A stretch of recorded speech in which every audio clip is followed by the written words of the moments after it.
দাদা, আমরা কোথায় যাচ্ছি? আমার কথাটা শুনে জবাবে দাদা বললেন, উত্তরপাড়ায়। তখন আমি বললাম, ও আচ্ছা, তাহলে নিশ্চয়ই কাউকে ভূতে ধরেছে, তাই না?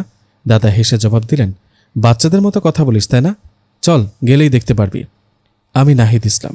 এখন রাত 10টা। গ্রামে 10টা মানে এক প্রকার অনেক রাত। দাদা আর আমি চাঁদের আলোতে হাঁটছি। আমার দাদা একজন কবিরাজ। আশপাশে ওনার বেশ নাম ডাক। আমার জিন ভূত তাড়ানো দেখতে ভালো লাগে, তাই আমি দাদার সাথে চলে যাই যেখানে দাদাকে ডাকা হয়। তেমনি একটা ঘটনার জন্য আমরা যাচ্ছি উত্তরপাড়ায়। যাই হোক, কিছুক্ষণ পর আমরা পৌঁছে গেলাম সেই বাড়িতে। সেখানে গিয়ে দেখি একটা মেয়েকে 2-3 জন মিলে ধরে রেখেছে। মেয়েটা চিৎকার করছে।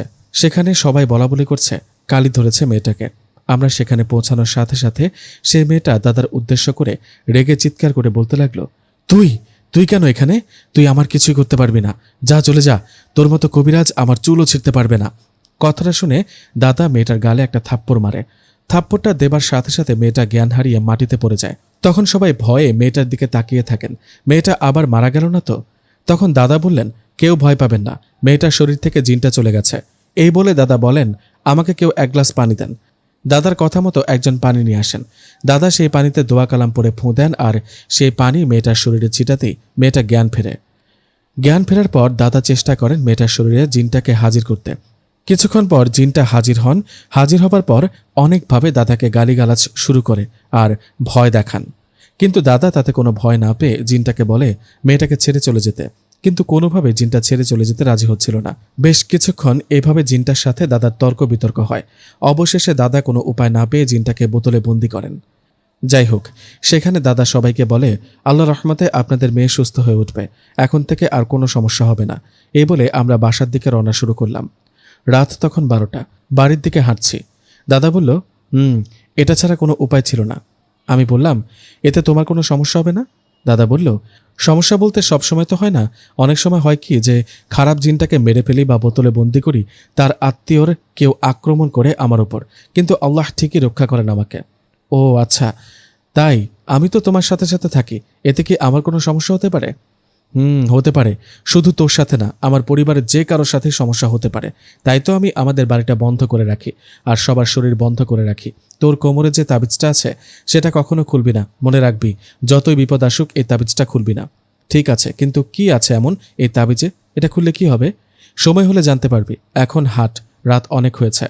দাদার কথা শুনে বললাম, দাদা, এই রাস্তা দিয়ে ঘুরে না গিয়ে ছোট রাস্তা দিয়ে যাই, তাহলে তো তাড়াতাড়ি বাড়িতে পৌঁছাতে পারবো, তাই না? দাদা বলল, কোন রাস্তা দিয়ে যাবার কথা বলছিস? পরীর দিকের পাশ দিয়ে চলো যাই। না, ওদিক দিয়ে যাওয়া যাবে না। আমি বললাম, কেন? কবিরাজ হয়ে কি ভয় পাও নাকি? আচ্ছা দাদা, পরীর দিঘির কথাটা কতটুকু সত্য? আসলে কি সেই দিঘিটা পরীদের? দাদা বলল, না, কিন্তু সেই দিঘির পাড়ে যে পুরনো গাছগুলো আছে সেখানে কিছু জিন বাস করে। অনেকে সেই দিঘির পাড়ে সেই জিনগুলোকে দেখতে পায়, তাই আস্তে আস্তে সেই দিঘির নাম হয় পরীর দিঘি। আমি বললাম, হো আচ্ছা, তা দাদা আমাকে একটা পরীর সাথে বিয়ে দাও না। তাই নাকি? এত শখ, দুনিয়াতে এত মানুষ থাকতে পরী কেন শুনি? তারা দেখতে সুন্দর আর উড়তে পারে, আমিও তাদের সাথে উড়ে বেড়াবো। হয়েছে, এগুলো মিছে স্বপ্ন আর দেখতে হবে না তোর। হাঁট তাড়াতাড়ি। দাদার কথায় আর কথা না বাড়িয়ে হাঁটতে লাগলাম। কিছুক্ষণ হাঁটার পর আমি কেন জানি পেছনে ফিরে তাকাই।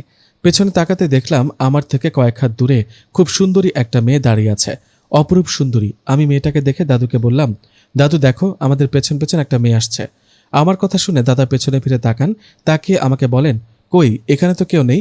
কিন্তু আমি একটু আগে পেছনে একটা মেয়েকে দেখেছি। দাদা আমার দিকে তাকিয়ে হা হা করে হাসতে হাসতে বললেন, পরী তোর পিছু নিয়েছে মনে হয়। কি জানি কোনো পরী তোকে পছন্দ করলো কিনা। দাদার কথা শুনে বললাম, মজা করো না তো দাদা, চলো বাড়ি চলো। এই বলে বাড়িতে চলে গেলাম। পরের দিন সন্ধ্যাবেলা দাদা আমার রুমে আসলো। দাদাকে দেখে বললাম, দাদা আসছো? আমি তোমার কাছে যেতে চাইলাম। কেন রে, আমার কাছে কেন? কাল রাতে একটা স্বপ্ন দেখেছি, একটা মেয়ে আমাকে ডাকছে। ও কি আসলে মেয়ে নাকি পরী কিছুই বুঝতে পারিনি। তাই নাকি? ঘুমানোর আগে দোয়া পড়ে ঘুমাবি, বুঝলি? তাহলে এসব উল্টাপাল্টা স্বপ্ন আর দেখবি না। আরেকটা কথা তোকে বলতে আসলাম। কি কথা দাদা? আমি একজন নামকরা কবিরাজ, তুই আমার নাতি, অথচ তুই কবিরাজি করতে পারিস না। তাই আমি তোকে চাই কবিরাজি শেখাতে। না না, আমি তোমার মতো কবিরাজি করতে পারবো না, এটা আমাকে দিয়ে হবে না। আমি জিন ভূত দেখে ভয় পাই। আরে বোকা, কবিরাজি শিখলে তোকে আর জিন দেখে ভয় পেতে হবে না, ওরাই তোকে দেখে ভয় পাবে। তবুও আমার ইচ্ছা নেই। পরীর সাথে বিয়ে দিবা নাকি তাই বলো। কবিরাজি শেখ, তাহলে পরি এমনিতেই তোর কাছে এসে ধরা দিবে। তখন বিয়ে করবি নাকি প্রেম করবি সেটা তোর ইচ্ছে। তাই নাকি? মজা করছো তাই না? না। আচ্ছা, কবিরাজি শিখে তুই নিজেকে তো রক্ষা করতে পারবি তাই না? মানুষের বাড়িতে নাই বা গেলি। তাও ঠিক। আচ্ছা ঠিক আছে, আমি রাজি। আমি রাজি হওয়ায় দাদা আমাকে কবিরাজি শেখাতে শুরু করলেন। বেশ কিছুদিন আমি কবিরাজি শিখলাম, দোয়া কালাম মুখস্থ করলাম। কিছুদিন পর আমাদের কাছে একটা লোক আসলেন। লোকটা এসে দাদাকে বললেন তাদের বাড়িতে একটা বাচ্চা মেয়ের সাথে সমস্যা হচ্ছে। লোকটাকে দেখে দাদা বললেন, বাচ্চাটাকে আর সমস্যাটা কি একটু কি বলবেন? তখন লোকটা কান্না করতে করতে বলল, আমার 4টা বাচ্চা, মেয়ে 3টা বড় আর ছেলেটা ছোট, বয়স মাত্র 6 মাস। জন্মের পর ছেলেটার সাথে কিছু না কিছু ঘটছে। কিছুদিন ধরে ছেলেটা ওর মায়ের বুকের দুধ খাচ্ছে না, শুধু কান্না করছে। ডাক্তার দেখিয়েছে কিন্তু কিছুতেই সুস্থ হচ্ছে না। পরে উপায় না পেয়ে মসজিদের ইমামকে দেখিয়েছি। আমার ছেলেটাকে উনি দেখেই বললেন ওর সাথে সমস্যা আছে, ভালো কোনো হুজুর বা কবিরাজের কাছে যান, ছেলের অবস্থা ভালো না। এখন অনেক আশা নিয়ে আসছি আপনার কাছে, আমার ছেলেটার অবস্থা ভালো না, আপনি যদি আমার বাড়িতে যেতেন খুব উপকার হতো। লোকটার কথাগুলো শুনে খারাপ লাগলো, এত ছোট বাচ্চার সাথে এসব ঘটনা ঘটছে। দাদাকে ইশারা দিয়ে বললাম, আমরা যেতে রাজি। দাদা লোকটাকে বলল, ঠিক আছে, আপনি চলে যান, আমরা কালকে সন্ধ্যার পর আপনার বাড়িতে যাব। দাদার কথা শুনে লোকটা চলে গেল। তখন দাদাকে বললাম, কি সমস্যা, কিছু বুঝলে কি? এত ছোট বাচ্চার সাথে কি কোনো সমস্যা হতে পারে? জবাবে দাদা বললেন, হতে পারে। এমনও হতে পারে তার পরিবারের কারোর জন্য তার উপর সমস্যা হচ্ছে। ও আচ্ছা, বুঝলাম, সেটা কালকে ওই বাড়িতে গেলে বুঝতে পারবো। যাই হোক, পরের দিন সন্ধ্যার পর আমি ও দাদা রওনা করলাম সেই বাড়ির উদ্দেশ্যে। হেঁটে যেতে 30 মিনিট লাগে। দাদা ও আমি গল্প করতে করতে হেঁটে চলেছি। হঠাৎ দাদা আমাকে বলে উঠলেন, দাঁড়া। দাদার কথা শুনে বললাম, কেন, কি হলো? দাদা জবাবে বললেন, সামনে দেখ, বুঝতে পারবি। দাদার কথায় সামনে তাকাতে দেখলাম আমাদের সামনে রাস্তা আটকে দাঁড়িয়ে আছে বিরাট একটা গরু। গরুটা দেখে দাদাকে বললাম, আরে সন্ধ্যা হয়ে গেছে, তবুও গরুটা এখানে, গরুর মালিক কই? তখন দাদা বললেন, আরে বোকা, এটা নর্মাল কোনো গরু না, গরুটার পায়ের দিকে তাকিয়ে দেখ, 4টা পায়ের জায়গায় 6টা পা। দাদার কথা শুনে অবাক হয়ে গরুটার পায়ের দিকে তাকিয়ে দেখলাম, আরে সত্যি তো, হায় হায়, এটা নর্মাল কোনো গরু না, গরুটার চোখগুলো তো আগুনের মতো জ্বলজ্বল করছে। এটা দেখে ভয়ে দাদুর গা ঘেঁষে দাঁড়ালাম। আমাকে ভয় পেতে দেখে দাদা বলল, ভয় পাচ্ছিস কেন, তুই না কবিরাজ, এই শিখলি কবিরাজি? দাদার কথা শুনে বললাম, কবিরাজি তো শিখলাম, কিন্তু এখন কি করব? সামনে রাস্তা আটকে দাঁড়িয়ে আছে 6 পাওয়ালা গরু, এরকম পরিস্থিতিতে কখনো পড়িনি। আমার কথা শুনে দাদা এক মুঠো মাটি হাতে দিয়ে বিড়বিড় করে দোয়া পড়ে সেই মাটি গরুটার দিকে ছুঁড়ে মারলেন। ঠিক তখনই মুহূর্তের মধ্যেই গরুটা উধাও হয়ে গেল। তখন দাদা বললেন, চল এখন। এই বলে দাদা ও আমি চলতে লাগলাম। রাস্তায় চলতে চলতে দাদাকে জিজ্ঞেস করলাম, আচ্ছা, গরুটা কি জিন? জবাবে দাদা বললেন, এটা জিন। গরুর রূপ নিয়ে আমাদের ভয় দেখাতে আসছে। আমরা যার বাড়িতে যাচ্ছি হয়তো সেই জিনটা চায় না আমরা সেই বাড়িতে যাই। ও আচ্ছা, এবার বুঝলাম। দাদা দেখো, আমার মনে হয় চলে আসছি। ওই যে লোকটা লাইট হাতে দাঁড়িয়ে আছে। আমার কথায় দাদা বললেন, ঠিকই বলেছিস, আমরা চলে আসছি। আমাদের দেখে লোকটা বলে উঠল, আপনারা আসছেন, চলুন ভিতরে চলুন। লোকটার কথায় ওনার বাড়ির দিকে ভেতরে প্রবেশ করলাম। ওনার বাড়িতে ঢোকার পর একটা জিনিস খেয়াল করলাম, আবহাওয়াটা বেশ গরম। পাশের রুম থেকে একটা বাচ্চা কেঁদে চলেছে। তখন লোকটা দাদাকে উদ্দেশ্য করে বলে উঠলেন, ওই যে শুনছেন, ওটা আমার বাচ্চা, ওর মায়ের বুকের দুধ খাচ্ছে না, শুধু কেঁদে চলেছে, এভাবে কাঁদতে থাকলে আমার বাচ্চাটা বাঁচবে না। তখন দাদা বললেন, এক কাজ করুন, আপনার বাচ্চাটাকে নিয়ে আসুন, আমি একটু দেখব। দাদার কথায় লোকটা তার বউ সহ তার 6 মাসের ছেলেটাকে নিয়ে আসলেন। ছোট বাচ্চা, বাচ্চাটাকে দেখে অবাক হলাম, শরীরটা কেমন ফ্যাকাশে হয়ে গেছে। বাচ্চাটার এই অবস্থা দেখে দাদা বাচ্চাটাকে দোয়া কালাম পড়ে ফুঁ দিলেন। কিছুক্ষণ পর বাচ্চাটার কান্না থেমে গেল। তখন দাদা বাচ্চাটাকে তার মায়ের কোলে দিয়ে বললেন, আপনি ওই রুমে গিয়ে ওকে বুকের দুধ খাওয়ান, আর কিছুক্ষণ পর ওকে আবার আমার কাছে নিয়ে আসেন। এতক্ষণে আমি আপনাদের বাড়িটা ঘুরে দেখি। দাদার কথায় মহিলাটা তার ছেলেটাকে নিয়ে ওই রুমে চলে গেলেন। আমি ও দাদা কথা মতো তাদের বাড়িটা ঘুরে দেখছি। হঠাৎ আমার চোখ গেল তাদের বাড়ির পাশে বড় একটা আম গাছের দিকে। গাছটার দিকে তাকাতেই চমকে উঠলাম, কারণ গাছের ডালে বসে আছে ভয়ানক একটা অবয়ব, খুবই রাগ নিয়ে এক দৃষ্টিতে আমার দিকে তাকিয়ে আছে। এটা দেখে দাদাকে বললাম, দাদা গাছের দিকে তাকাও একবার। আমার কথা দাদা আম গাছের দিকে তাকিয়ে মুচকে একটা হাসি দিয়ে আমাকে বললেন, কাজ হয়েছে, তুই এখন জিনদের দেখতে পাস, যেটা অন্য কেউ দেখতে পায় না, তুই তো ভালো কবিরাজ হয়ে গেলি দেখি। দাদার কথা বললাম, দাদা ভয় লাগছে, দেখো জিনটা কেমন রেগে আমাদের দিকে তাকিয়ে আছে। ভয় পাবার দরকার নেই, এসব কিছু না, ভয় দেখানোর চেষ্টা করছে, এসব দেখে দুর্বল হলে চলবে না, বুঝলি? ঠিক তখনই রুম থেকে সেই বাচ্চাটার কান্না ভেসে আসলো। বাচ্চাটা আবারও কান্না করতে শুরু করেছে। বাচ্চাটার কান্না শুনে রুমে গেলাম। রুমে গিয়ে দাদা বললেন, বাচ্চাটাকে সামনে নিয়ে আসুন। দাদার কথায় বাচ্চার মা বাচ্চাটাকে সামনে নিয়ে আসলেন। দাদা বাচ্চাটার দিকে তাকিয়ে বললেন, ওকে বিছানায় শুয়ে দিন আর আমাকে এক গ্লাস পানি দিন। দাদার কথা মতো তাই করা হলো। দাদা পানিতে ফুঁ দিয়ে সেই পানিটা বাচ্চাটার দিকে ছিটিয়ে দেওয়ার সাথে সাথে সবাইকে অবাক করে দিয়ে 6 মাসের বাচ্চাটা এক লাফে বিছানায় উঠে দাঁড়ালো। এটা কিভাবে সম্ভব? এত ছোট বাচ্চা দাঁড়ালো কিভাবে? ভয়ে তখন বাচ্চার বাড়ির লোকজন চিৎকার করতে লাগলো। তখন দাদা সবাইকে শান্ত করে বললেন, ভয় পাবেন না। ঠিক তখনই সে 6 মাসের বাচ্চাটা কথা বলতে লাগলেন। বাচ্চাটার শরীরে নিশ্চয়ই জিন হাজির ছিল তখন। বাচ্চাটা বলতে লাগলো, এই বাচ্চাটা আমার, ওকে আমি নিয়ে যাব, কেউ আটকাতে পারবি না। ওই কবিরাজ, শোন, তুই আমার কিছুই করতে পারবি না, তাই বলি যত তাড়াতাড়ি পারিস এখান থেকে চলে যা। জিনটার কথা শুনে দাদা বললেন, আমার কি করতে পারবি সেটা দেখে নিব। এখন বল, এত ছোট বাচ্চার পেছনে কেন লাগলি তুই? কি বাচ্চাটাকে ছেড়ে চলে যাবি নাকি বোতলবন্দি করব? এই বলে দাদা বাচ্চাটার দিকে এগিয়ে যেতে লাগলেন। ঠিক তখনই বাচ্চাটা বিছানায় পড়ে গিয়ে কাঁদতে লাগলো। বাচ্চাটার শরীর থেকে হয়তো জিনটা চলে গেছে। তখন দাদা বললেন, ওকে কোলে নিন। বাচ্চার মা বাচ্চাটাকে কোলে নিলেন। বাচ্চাটা কিছুটা শান্ত হয়েছে এখন, কিন্তু বিপদ এখনো কাটেনি। যে কোনো সময় খারাপ জিনটা ক্ষতি করতে পারে বাচ্চাটার। দাদা বাচ্চার বাবাকে বললেন, আজ আর জিনটাকে হাজির করতে পারবো না, আপনার বাচ্চার অবস্থা ভালো না, আমি আজকে চলে যাই, আগামীকাল আসব।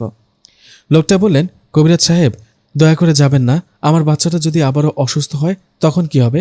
তখন দাদা বললেন, চিন্তা করবেন না, আমি এই ঘরটা বন্ধ করে দিয়ে যাব, আপনার বাচ্চার শরীরটাও বন্ধ করে দিয়ে যাব, এতে আজকে রাতে কোনো সমস্যা হবে না। এই বলে দাদা বাচ্চাটার শরীরও ঘরটা বন্ধ করে দিল। এর কিছুক্ষণ পর আমি ও দাদা রওনা করলাম বাড়ির উদ্দেশ্যে। জ্যোৎস্না রাত, দুজনে গল্প করছি আর হাঁটছি। আমি দাদাকে উদ্দেশ্য করে বললাম, আচ্ছা দাদা, কি বুঝলে? বাচ্চাটার অবস্থা তো ভালো দেখছি না। তখন আমার পেছনে থেকে মোটা গলায় দাদা বললেন, অবস্থা ভালো না, বাচ্চাটা মারা যাবে, ওকে মেরে ফেলবো আর ওর রক্ত খাবো। কথাটা শুনে অবাক হয়ে বললাম, আরে কি বলো দাদা, পাগল হলো নাকি? কি সব বলছো? এই ভেবে পেছনে তাকালাম, এ কি, আপনি কে? দাদা কোথায়? দাদা, ও দাদা, কোথায় তুমি? আমার কথা শুনে আমার পেছনে থাকা ভয়ঙ্কর দেখতে একটা অবয়ব হা হা করে হেসে বলল, কোথায় তোর দাদা? আরে আরে কবিরাজের নাতি ভয় পেয়েছে নাকি? কতবার মানা করেছিলাম এই বাচ্চাটার বাড়ি থেকে চলে যা, কিন্তু দেখ, তোর দাদা কোনো কথাই শুনলো না, আমার পেছনেই লাগলো। এখন কি হবে? কোথায় যাবি তুই? এখন তোর রক্ত দিয়ে পিপাসা মেটাবো। এই বলে ভয়ঙ্কর অবয়বটা আমার দিকে এগোতে লাগলো। এরকম ভয়ঙ্কর দেখতে জিন আগে কখনো দেখিনি। জিনটার মুখটা দেখে মনে হয় পুড়ে গেছে, চোখগুলো সাদা সাদা, রাতের মধ্যে জলজল করছে। দেখে গা শিউরে উঠল।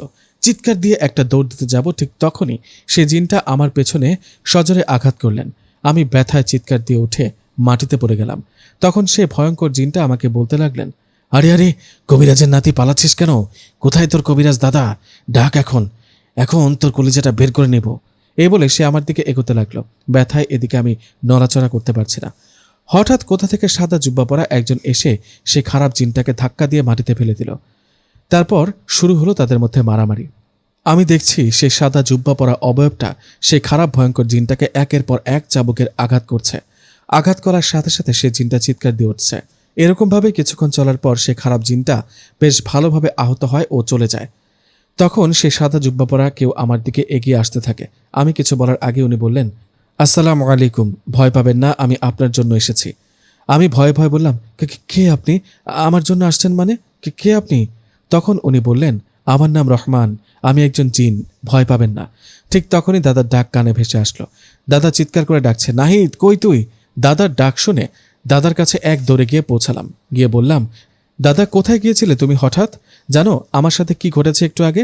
আমি তো মরেই যেতাম উনি যদি না আসতো। আমার মুখ থেকে কথাগুলো শুনে দাদা বললেন, আরে আমি কোথায় যাব মানে? তুই হঠাৎ কোথায় চলে গেলি? আমি তো ওই লোকটার বাড়িতেই ছিলাম, বাচ্চাটাকে দেখছিলাম, হঠাৎ দেখলাম তুই নেই। তোকে খুঁজতে খুঁজতে এখানে এলাম। আর তুই কার কথা বললি? কে তোকে বাঁচিয়েছে? আমি জবাবে বললাম, ওই যে উনি। তখন দাদা বললেন, আরে কোথায়? এখানে তো তুই আর আমি ছাড়া কেউ নেই। তখন পেছন ফিরে খুঁজে দেখলাম, আরে আসলেই তো কেউ তো নেই। তাহলে সেই রহমান জিনটা গেল কই? একটু আগে তো এখানেই ছিল। তখন দাদা বলল, শোন, আমাকে রেখে আর কোথাও বেরোবি না। আজকে আমার রূপ ধরে সে খারাপ জিনটা তোকে এখানে নিয়ে আসছে, তাই বলি এখন থেকে সাবধানে থাকবি, নিজের শরীর সবসময় বন্ধ করে রাখবি। দাদার কথা শুনে বললাম, ঠিক আছে দাদা, কিন্তু বিশ্বাস করো, একটা ভালো জিন আমাকে খারাপ জিনটার হাত থেকে বাঁচিয়েছে, ওর নাম নাকি রহমান। আমার কথা শুনে দাদা বললেন, রহমান? হ্যাঁ দাদা, রহমান জিনটা নিজেই আমাকে তার নাম বলেছে। দাদা বললেন, শোন নিশাদ, এটা খারাপ জিনও হতে পারে, হয়তো তোকে বোকা বানানোর চেষ্টা করবে, তুই ওর কথায় কান দিবি না। আবার তোর কাছে আসলে বলবি আর কখনো যেন তোর কাছে না আসে, আর নিজের শরীর সবসময় বন্ধ করে রাখবি।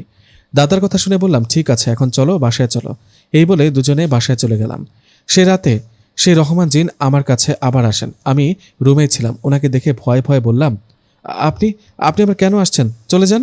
আমার কথা শুনে রহমান জিন বলে উঠলেন, থামুন, ভয় পাবেন না। আমি সত্যি আপনার কোনো ক্ষতি করব না। আমি আপনার ভালোর জন্য আপনার কাছে আসি। ওনার কথার জবাবে আমি বললাম, না, আমার কাছে আসবেন না বললাম তো। দাদা মানা করেছে। রহমান জিন আমাকে বললেন, আপনি শান্ত হন। আপনাকে একটা কথা বলি, আপনারা যে লোকটার বাড়ি থেকে আজকে আসলেন না, ওনার বাড়িতে কিন্তু বড় ধরনের সমস্যা আছে। ওনার কথা শুনে আমি বললাম, কোন লোকের কথা বলেন আপনি? আরে, আজকে যে বাড়িটাতে গিয়েছিলেন না, 6 মাসের বাচ্চাটা যে অসুস্থ, ওদের কথা বলছি। ওহ, কি সমস্যা আপনি জানেন নাকি? জানি। সত্যি জানেন? আচ্ছা বলেন তো তাহলে সমস্যা কি? এতটুকু বাচ্চার সাথে কেন এরকম ঘটনা ঘটছে? সমস্যাটা শুরু হয়েছে ওই বাচ্চার বাবা ও মায়ের জন্য। মানে কি বলেন, খুলে বলেন। তাহলে শোনেন, ওই লোকটার পরপর 3টা মেয়ে সন্তান জন্ম নেয়। এতে লোকটা ও তার বউয়ের খুবই মন খারাপ হয়। তারা একটা ছেলে সন্তান চেয়েছিল, তাই তারা দুজনে মিলে একটা ছেলের আশায় একজন তান্ত্রিকের কাছে যায় এবং শয়তানের পূজা করে যেন তাদের ছেলে বাচ্চা হয়। তখন সে তান্ত্রিক বলে, ঠিক আছে, তোদের ছেলে হবে। ছেলে হবার 1 মাসের মধ্যে 2টা খাসি বলি দিতে হবে। তান্ত্রিকের কথা শুনে আগে পিছে কিছু না ভেবে সে লোকটা তার স্ত্রী রাজি হয়ে যান। এর ঠিক 1 বছর পর ঠিকই ওনার ছেলে সন্তান জন্ম নেয়। জন্ম নেবার পর তারা সেই তান্ত্রিকের কথা ভুলে যায়। তারা যে ছাগল বলি দিতে চেয়েছিলেন সেটা আর দেয় না। তাই শয়তানের পূজারী জিন প্রতিশোধ নিতে এখন বাচ্চাটার পিছনে লেগেছে। এখন তারা এই বাচ্চাটাকেই চায়। এবার বুঝলেন তো আপনি সমস্যা কি? রহমান জিনের মুখে কথাগুলো শুনে বললাম, নাউজুবিল্লাহ, এটা কি করেছে এরা? এরা তো অনেক বড় পাপ করেছে। মহান আল্লাহ তাআলার কাছে বাচ্চা না চেয়ে শয়তানের কাছে চেয়েছে। এদের তো শাস্তি হওয়া উচিত।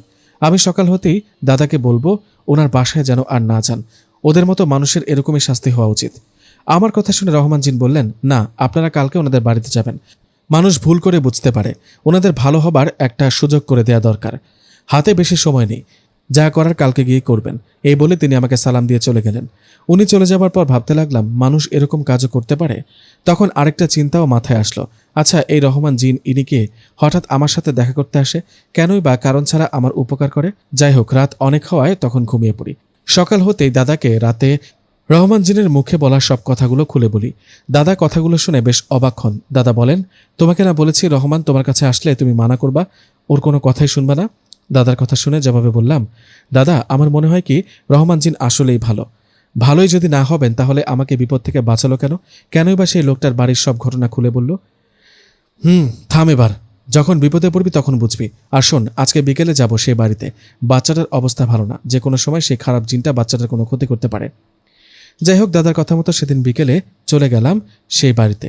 সেদিন আমি ও দাদা সেই বাড়িতে চলে গেলাম। বাচ্চাটা তখনও কাঁদছে।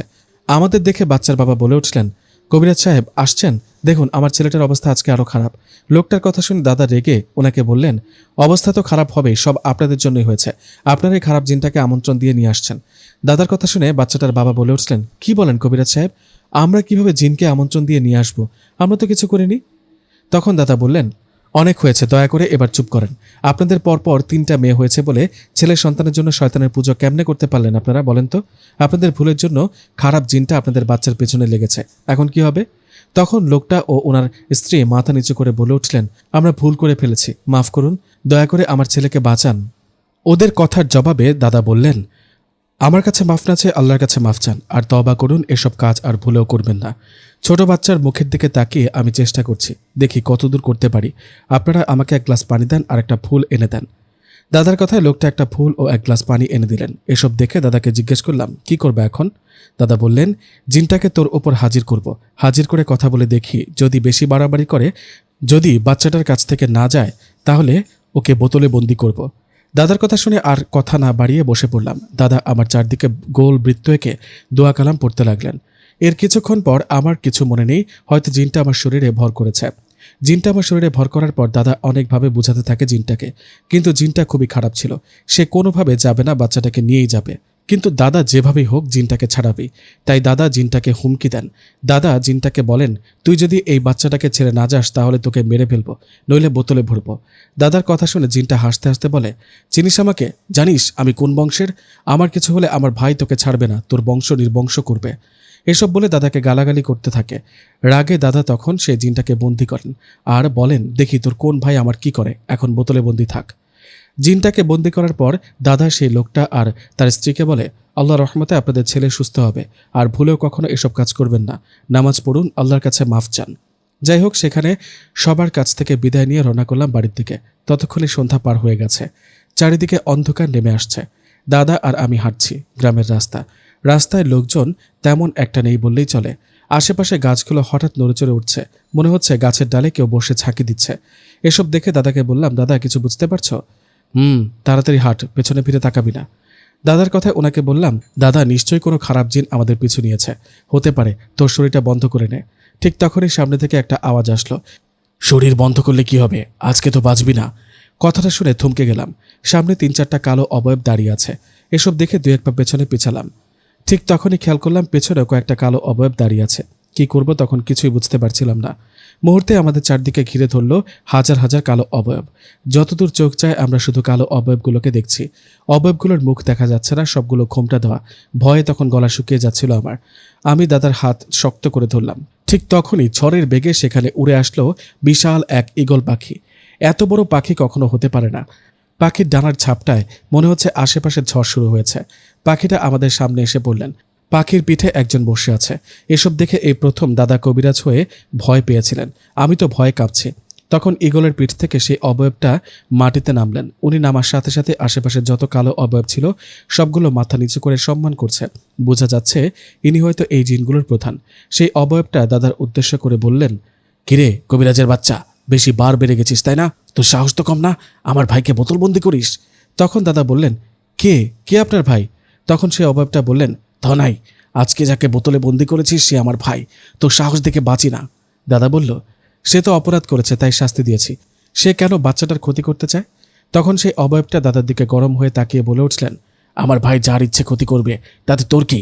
এসব বলে সজোরে দাদাকে সামনে থেকে একটা আঘাত করলেন। দাদা ছিটকে পড়লেন মাটিতে। আমি দৌড়ে গেলাম দাদার কাছে। দাদার মুখ দিয়ে রক্ত আসছে। তখন অবয়বটা বললেন, দেখ, ভালো করে দেখ, তোর চারদিকে কত জিন। এইসব জিনের গুরু আমি প্রধান। আজকে তো তুই মরবি, সাথে তোর নাতিটাও। ঠিক তখনই মনে হলো আকাশ থেকে আগুন পড়ল, চারিদিকে আলোকিত হয়ে গেল কিছু মুহূর্তের জন্য। আমি খেয়াল করে দেখলাম রহমান জিন চলে আসছে সেখানে। ওনাকে দেখে মনে মনে একটু সাহস পেলাম। এদিকে খারাপ জিনটা রহমান জিনের দিকে তাকিয়ে রেগে বললেন, হারামি মানুষের গোলাম, চলে যায় এখনই, নইলে এদের আগে তোকে মেরে ফেলবো। তখন রহমান জিন এক দৃষ্টিতে সেই খারাপ জিনটার দিকে তাকিয়ে বললেন, তাই নাকি? আমাকে মারবি, দেখি তোর কত দম, কত সৈন্য আছে তোর। তখন খারাপ জিনটা হাসতে হাসতে বলল, আমার সৈন্য, আমার 12,000 সৈন্য আছে। এখানে দেখছিস না তোর চারদিকে ঘিরে আছে? আমি যদি একটা ইশারা করি তাহলে এরা তোকে মাটিতে মিশিয়ে দেবে। তখন রহমান জিন মুচকে একটা হাসি দিয়ে তার ডান হাতটা উপরে তুলে ইশারা করলো। ঠিক তখনই মুহূর্তের মধ্যে চারিদিক থেকে আলোকিত হয়ে সাদা সাদা জুব্বা পরা অবয়বগুলো নিচে নেমে আসতে লাগলো। আর সে খারাপ জিনটার সৈন্যদের চাবুক দিয়ে একের পর এক আঘাত করতে লাগলো। চারিদিকে জিনদের মারামারি দেখে আমি ও দাদা ভয়ে জমে গেছি। আমরা কি করব? কি হচ্ছে এসব? আমার চারদিকে যুদ্ধ চলছে, তাও জিনদের মাঝে। কিছুক্ষণের মধ্যে সাদা জুব্বা পরা ভালো জিনগুলো খারাপ জিনগুলোকে মেরে ফেলল।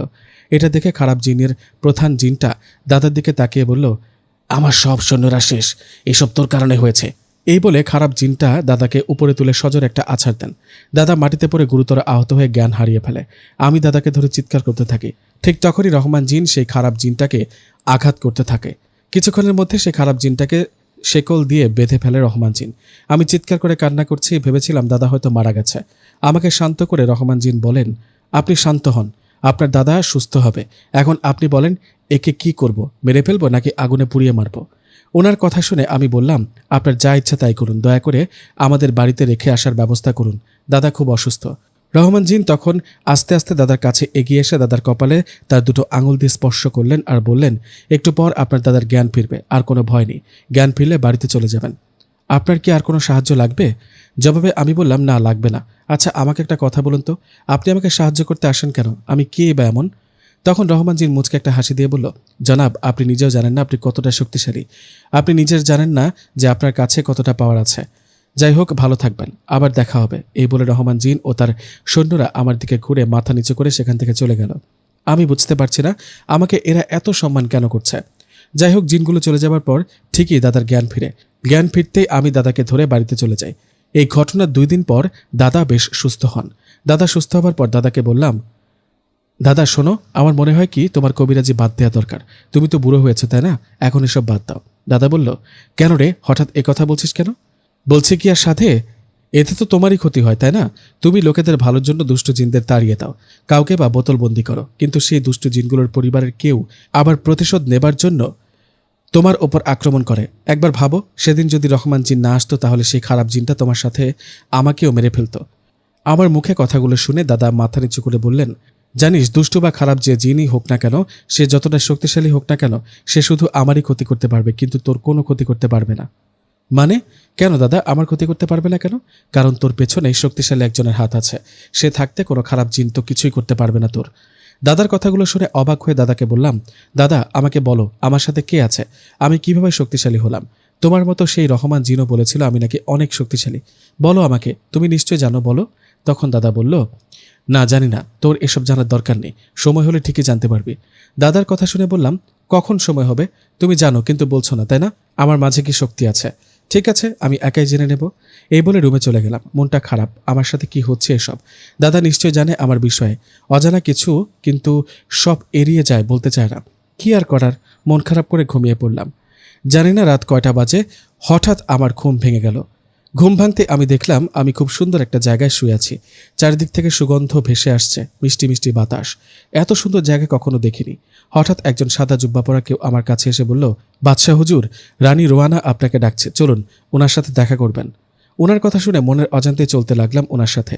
উনি সুন্দর একটা বাগানের মাঝ দিয়ে আমাকে একটা রাজপ্রাসাদে নিয়ে ঢুকলেন। আমি জিজ্ঞেস করলাম, এটা কার রাজপ্রাসাদ? তখন তিনি আমাকে বললেন, এটা আপনার রাজপ্রাসাদ বাদশাহ হুজুর। ওনার কথা শুনে অবাক হয়ে জিজ্ঞেস করলাম, আমার মানে কি বলেন এসব আবোল তাবোল? তখন উনি বললেন, সত্যি বলছি, আসুন আমার সাথে। এই কথা বলে উনি আমাকে সে রাজপ্রাসাদের ভিতরে নিয়ে গেলেন। ওখানে গিয়ে দেখলাম আমার জন্য অনেকে অপেক্ষা করছে। সবাই দেখতে সুন্দর, মানুষেরা তো এত সুন্দর না। ভাবছিলাম আমি কোনো স্বপ্ন দেখছি না তো, এসব কি হচ্ছে। ঠিক তখনই ঘোমটা দেয়া সুন্দর পোশাক পরা একজন মহিলা ভেতর থেকে বেরিয়ে এলেন। ওনাকে দেখে সবাই মাথা নিচু করে সম্মান জানালেন। আমার পাশে থাকা একজনকে জিজ্ঞেস করলাম, কে উনি? তখন তিনি বললেন, উনি আমাদের রানী। রানী কথাটা শুনে আমিও মাথা নিচু করতে যাব, ঠিক তখনই রানী রোয়ানা আমাকে বললেন, থাক বাবা, তোমার মাথা নিচু করতে হবে না। এই বলে উনি আমার সামনে আসলেন, এসে তার মাথা থেকে ঘোমটা সরালেন। ঘোমটা সরাতে দেখলাম খুব সুন্দর একজন মহিলা খুব মায়াবী দৃষ্টিতে আমার দিকে তাকিয়ে আছে। হঠাৎ আমার মাথায় হাত বুলাতে বুলাতে বললেন, কেমন আছো বাবা? তোমার দাদা দাদি ওরা কেমন আছে? ওনার কথা শুনে কিছু না বলে ওনার দিকে তাকিয়ে রইলাম। কেন জানি না ওনাকে দেখতে ভালো লাগছিল, কেন জানি না ওনার জন্য খুব মায়া লাগছিল। তখন রানী আমাকে বললেন, কি চিন্তা করছো? জানো তুমি এখন কোথায় আছো? আমি বললাম, জানি না। কোথায় আমি? আপনারা কারা? তখন উনি আমাকে বললেন, ভয় পেও না, এখানে কেউ তোমার কোনো কিচ্ছু করবে না। তুমি জিনদের রাজ্যে আছো এখন। তোমার আশেপাশে যাদের দেখছো সবাই জিন, আর আমি জিন ও পরীদের রানী রোয়ানা। ওনার কথা শুনে মনে হলো আকাশ থেকে বললাম, এটা কি আসলে বাস্তব নাকি স্বপ্ন? ভয়ে ভয়ে ওনাকে বললাম, আমার কাছে কি চান? আমি তো মানুষ, আমাকে এখানে নিয়ে আসার কারণ কি? তখন উনি আমাকে বললেন, এটা তোমারই রাজপ্রাসাদ, তুমি হবে এই সব জিনদের বাদশা। ওনার কথা শুনে বলে উঠলাম, কি? হ্যাঁ, আমি জিনের বাদশা হব? মানে কি? আমি কেন বাদশা হব? তখন রানী রোয়ানা আমাকে বললেন, সময় হলে বুঝবে, এখন বলো তুমি কি চাও, কেমন লাগছে রাজপ্রাসাদ? জবাবে আমি বললাম, জিনদের রাজ্য অনেক সুন্দর, কিন্তু আমি বাড়িতে যেতে চাই। আমার দাদা দাদি চিন্তা করছে নিশ্চয়ই, আর আমি ছাড়া ওদের কেউ নেই। আর হ্যাঁ, আপনি কে সত্যি করে বলেন তো? তখন উনি আমার দিকে তাকিয়ে মুচকে একটা হাসি দিয়ে বললেন, তোমার দাদাকে জিজ্ঞেস করো, উনি বলবেন। এখন যাও, পরে তোমাকে আবার আসতে হবে। এই কথাটা বলার সাথে সাথে আমার আর কিছু মনে নেই। জানি না হঠাৎ কি হলো আমার। আমি চোখ মেলে দেখি ঠিক আমার বিছানায় শুয়ে আছি। দিন হয়ে গেছে।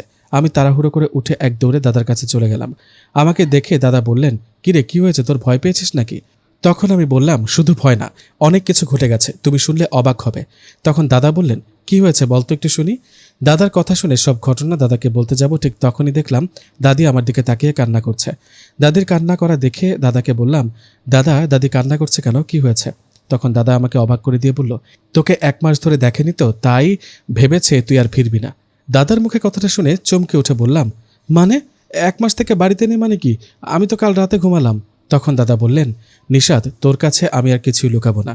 আমি জানি তুই কোথায় ছিলি, তুই জিনদের রাজ্যে গিয়েছিলি, তাই না? তুই জানিস তুই গত 1 মাস ধরে বাড়িতে নেই, অথচ তোর মনে হয়েছিল কয়েক ঘন্টার জন্য তুই জিনদের রাজ্যে ছিলি। দাদার কথা শুনে কি বলবো বুঝতে পারছি না। অবাক হয়ে বললাম, তুমি জানো তাহলে আমি জিনদের রাজ্য থেকে ফিরছি? তখন দাদা বললেন, জানি, আমি সব জানি। আর তোকে আজ একটা কথা বলি, তুই তো তোর জন্মের পর তোর মাকে দেখিসনি। তুই জানিস তোর মা মারা গেছে? আসলে সত্যি বলতে তোর মা মারা যায়নি। জিনদের রাজ্যে যে সুন্দরী রানী রুয়ানাকে দেখছিস, উনিই তোর মা। তোর মা একজন পরী, শুধু পরী না, সব জিন পরীদের রানী। হায় আল্লাহ, এগুলো আমি কি শুনছি? আমার মা একজন পরী? জবাবে দাদা বললেন, হ্যাঁ এটাই সত্যি। তুই আজ 1 মাস পর বাড়িতে এলি, তবুও তোকে দেখে অবাক হইনি, কারণ আমি জানি তোকে তোর মায়ের লোকেরা তোকে জিনদের রাজ্যে নিয়ে গেছে। তোমার দাদি কেন কান্না করছে জানো? কারণ তোমার দাদি ভেবেছে তোমার মা তোমাকে আর আসতে দিবে না আমাদের মাঝে। আমার হাতে এটা কি দেখো তো। আরে এটা তো আমার তাবিজ, আমার হাতে বাঁধা ছিল, কিন্তু কখন যে পড়ে গিয়েছিল বুঝতে পারিনি। এটা তোর তাবিজ। এই তাবিজটা আমি সবসময় তোকে কেন পড়ে থাকতে বলতাম জানিস তো? যেন তোর মা বাবা আর তার কোনো পাঠানো জিন কখনো তোকে তাদের রাজ্যে নিয়ে যেতে না পারে। কিন্তু তাবিজটা তোর হাত থেকে খুলে পড়ার পর ওরা সুযোগটা পেয়েছে, তাই তোকে ঘুমের মধ্যে ওদের রাজ্যে নিয়ে গিয়েছিল। দাদার কথাগুলো শুনে বললাম, কিন্তু দাদা, উনি যদি সত্যি আমার মা হন তাহলে মায়ের কাছে আমাকে যেতে দাও না কেন? মা তো আমার কোনো ক্ষতি করবে না, তাই না? তখন দাদা বললেন, এই কথা বলিস না, তুই ছাড়া আমাদের আর কেউ নেই। আমি চাই না তোর মা তোকে তার কাছে নিয়ে যাক। তখন আমি দাদাকে বললাম, আমি তা বুঝতে পেরেছি। আচ্ছা দাদা, আমাকে একটা কথা বলো তো, খুব জানতে ইচ্ছে করছে। আমার বাবা মানুষ, মা জিন জাতি, মানে পরী। আচ্ছা, বাবার সাথে মায়ের পরিচয় হলো কি করে? বিয়েটাই বা কি করে হলো? তখন দাদা বলতে শুরু করলেন, আমি যখন নতুন নতুন কবিরাজি শিখি তখন আমার সাথে একজন জিনের পরিচয় হয়। সে জিনটা কে ছিল জানিস? তোর নানা ইব্রাহিম। তোর নানা কিন্তু যেমন তেমন জিন না, জিনেদের বাদশা। তোর নানার সাথে আমার ভালো বন্ধুত্ব হয়, এভাবে কেটে যায় কয়েকটা বছর। এদিকে তোর বাবা বড় হয়, আর ইব্রাহিম জিনের মেয়েও। কিভাবে জানি তাদের মাঝে পরিচয় হয়, ও একে অপরকে ভালোবেসে ফেলে। এই ভালোবাসার কথাটা যখন আমি ও তোর নানা জানতে পারলাম তখন রাগ করিনি, বুঝিয়েছি অনেকবার। বুঝিয়েছি মানুষের সাথে জিন জাতির ভালোবাসা বা বিয়ে হতে পারে না, এটা নিয়মের বাইরে। কিন্তু তারা আমাদের কথাগুলো শুনল না, বিয়ে করে ফেলল। বিয়ের 2-3 বছর পর তোর জন্ম হলো। তুই যখন ছোট তখন তোর বাবা মারা যায় অসুস্থতায়। তারপর তোর মা তোকে তার সাথে নিয়ে যাবার অনেক চেষ্টা করেছে, কিন্তু আমি যেতে দিইনি। তোর মা এখন পরীদের রানী, তোর নানা মারা গেছে, তাই তোর মা চান তুই হবি জিনদের বাদশা। অবাক হয়ে দাদার মুখ থেকে পুরো ঘটনাটা শুনলাম। মনের অজান্তে মনটা খারাপ হয়ে গেল। জন্মের পর থেকে জানতাম আমার মা বাবা মারা গেছে। এখন যদিও মায়ের দেখা পেলাম তবুও তার কাছে যেতে পারি না, কারণ আমি ছাড়া দাদা দাদির কেউ নেই। যাই হোক, দাদিকে শান্ত করে বললাম, কেঁদো না, আমি তো ফিরে এসেছি, তাই না? তোমরা কখনো এটা ভেবো না যে আমি তোমাদেরকে কখনো ছেড়ে চলে যাব। এই বলে রুমে চলে গেলাম। সেদিন রাতে আমার রুমে রহমান জিন আসে। উনি এসে সালাম দিয়ে বলে, আসসালামু আলাইকুম, আমাকে আপনার মা পাঠিয়েছেন, উনি বলেছে আপনাকে আমাদের রাজ্যে নিয়ে যেতে। রহমান জিনের কথা শুনে বললাম, কেন, মা আমাকে ডেকেছে কেন? আপনি কি কিছু জানেন? তখন রহমান বললেন, না বাদশা, আমি এই বিষয়ে কিছু জানি না। আমি তো রানীর আদেশ মতো আসছি। চিন্তা করবেন না, সকাল হবার আগেই আপনাকে রেখে যাওয়া হবে। ওনার কথা শুনে বললাম, না, আমি আপনাদের রাজ্যে যাব না। মাকে গিয়ে বলবেন আমি ওখানে যাব না, আমি দাদা দাদির সাথে থাকবো যতদিন বেঁচে থাকবো। তখন রহমান জিন বলল, কিন্তু? কোনো কিন্তু নয়, আপনি গিয়ে বলেন আমি আসতে রাজি হইনি। আমার কথা শুনে রহমান জিন চলে গেলেন। এর বেশ কিছুক্ষণ পর আমি ঘুমিয়ে গেলাম। ভেবেছিলাম ঘুমানোর পর কি হবে না হবে সব স্বাভাবিক হবে, কিন্তু না, আমাকে ঘুমের মাঝে জিনদের রাজ্যে নিয়ে যাওয়া হয়। আমার ঘুম যখন ভেঙে যায় তখন আমি নিজেকে দেখি প্রাসাদে। আমি নিজেকে প্রাসাদে দেখে বুঝতে পারি মায়ের আদেশে আমাকে নিয়ে আসা হয়েছে। এদিকে আমি ঘুম থেকে উঠতেই একজন জিন এসে বলল, আপনি উঠেছেন? চলুন চলুন, রানীমা আপনারই অপেক্ষা করছে। ওনার কথায় ওনার সাথে অন্য রুমে গিয়ে দেখলাম রানীমা মানে আমার মা বসে আছে। আমাকে দেখে মা আমার কাছে এসে আমাকে জড়িয়ে ধরে কান্না ভরা চোখে বলল, বাবা আসছো? বলছিলাম না আমার কাছে আবার আসতে হবে? মায়ের কথা শুনে আমিও কান্না ভরা চোখে বললাম, মা এটা কিন্তু ঠিক হলো না, আমি না করার পরও আমাকে কেন নিয়ে আসা হলো? মা বললেন, বাবা এমনটা বলছো কেন? এটা তোমার রাজ্য, তোমার নানা ছিল জিন্নেদের বাদশা। বংশের নিয়ম অনুযায়ী তোমার নানা মারা যাওয়ার পর আমি এই জিন পরীদের রানী হই। এখন আমার পর তুমি হবা তোমার নানার মতো জিনের বাদশা। মায়ের মুখে কথাটা শুনে চমকে উঠে বললাম, না না মা, কি বলো এসব? আমি কোনো বাচ্চা হতে পারবো না। মা তুমি কেন বুঝো না? আমি শিশুকাল থেকে দাদা দাদির কাছে মানুষ হয়েছি। আমার মা বাবা দাদা দাদিকে মনে করছে, এখনো করি। আমাকে ছাড়া দাদা ও দাদি থাকতে পারে না, আমিও ওদের ছেড়ে থাকতে পারি না। তুমি দয়া করে আমাকে বাড়িতে রেখে আসো। মা বলল, কি আছে ওই বাড়িতে যা এই জিন রাজ্যে নেই? আমার দাদা দাদির ভালোবাসা নেই, মায়া মমতা নেই। মা আমি ওদের ছেড়ে থাকতে পারবো না, তুমি আমাকে রেখে আসো। বাবা বোঝার চেষ্টা করো, মা প্লিজ আমাকে জোর করো না। আচ্ছা ঠিক আছে। এই বলে মা একটা জিনকে আদেশ করায় সে জিনটা আমাকে বাড়িতে রেখে আসলেন। এদিকে আমি বাড়িতে ফেরার পর দাদা দাদি অনেক খুশি হলেন। আমিও দাদা দাদিকে সব খুলে বললাম। এইভাবে চলতে থাকে দিন। মাঝে মধ্যে মা এসে আমার সাথে দেখা করতো, কথা বলতো, কিন্তু আমার অনুমতি ছাড়া কখনো জোর করে নিয়ে যেত না জিনদের রাজ্যে। এভাবে কেটে যায় আরও কয়েকটা বছর। আমার দাদা দাদি তখন আরও বৃদ্ধ হয়ে যায়। একদিন দাদা ও দাদি আমাকে কাছে ডেকে বললেন, শোন, আমরা তো বৃদ্ধ হয়ে গেছি, শরীরটাও তেমন ভালো না। না জানি কবে কখন আল্লাহর ডাকে চলে যায়। আমরা মারা গেলে তুই তোর মায়ের কাছে চলে যাবি। দাদা দাদির মুখে কথাটা শুনে আমি বললাম, আরে না না, আমি তোমাদের ছেড়ে কোথাও যাব না, তোমাদের সাথেই থাকব। আমার কথায় দাদি বললেন, আরে পাগল, আমরা মারা গেলে কি আমাদের সাথে তুই কবরে যাবি? আমরা বেঁচে থাকতে না গেলেও আমরা মারা যাবার পর যাবি। দাদা দাদির মুখে এরকম কথা শুনে মনের অজান্তেই চোখে পানি চলে আসলো। আমি দাদা দাদিকে বললাম, চুপ করো তো, সেটা তখন দেখা যাবে, এসব বাদ দাও। দাদা দাদির কথায় সেদিন পাত্তা না দিলেও পরিস্থিতি আর বাস্তবতা ঠিকই আমাকে তার আসল রূপ দেখিয়ে দিলেন তার কয়েক বছর পর দাদা ও দাদি কয়েক মাসের ব্যবধানে দুজনেই মারা গেলেন। ওরা মারা যাওয়ায় আমি অনেক ভেঙে পড়েছিলাম। আমাকে ভেঙে পড়তে দেখে মা আমাকে আবারও জিনের রাজ্যে নিয়ে গেলেন। মা ছাড়া আমার তেমন কেউ ছিল না তখন। দাদা দাদি মারা যাবার আগে বলেছিল আমি যেন মায়ের কাছে চলে যাই। সেই সুবাদে জিন রাজ্যে চলতে থাকে আমার দিন। জিন রাজ্যে কয়েক বছর থাকার পর মা রাজ্যের সকল জিনপরির উপস্থিতিতে আমাকে জিনের বাদশা হিসেবে ঘোষণা করলেন। মায়ের পাশাপাশি আমিও দায়িত্ব পালন করতে লাগলাম জিনের বাদশা হয়ে। জিনের বাদশা গল্পটি এখানেই শেষ। গল্পটি আপনাদের কাছে কেমন লেগেছে জানাবেন অবশ্যই কমেন্ট করে। আর নতুন নতুন গল্প পেতে চ্যানেলটি সাবস্ক্রাইব করুন। আসসালামু আলাইকুম।